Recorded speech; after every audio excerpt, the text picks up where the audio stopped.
Palmable has sent me the Olay Science Cell Repair Peptide Firming Ultra Rich Cream. So upon opening it, I can smell like a floral fragrance. It's a cream, so it's not going to be liquidy.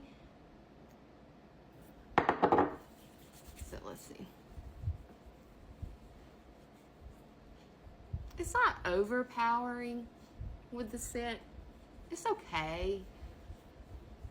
Not big on the smell of flowers though. It's not greasy. Feels nice. It goes on nicely. You can definitely tell that it's going to soak into the skin and not just be like a film on top of the skin. Like you can feel that it's really sinking into the skin.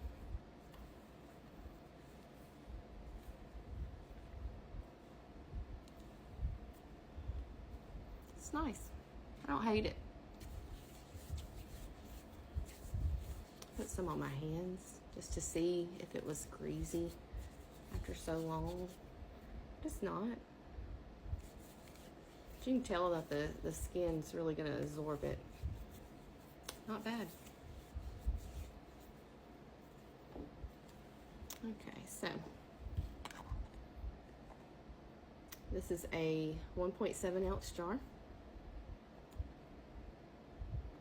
It says to apply an appropriate amount of the product evenly onto the face and neck in the morning and evening and massage gently until it's absorbed.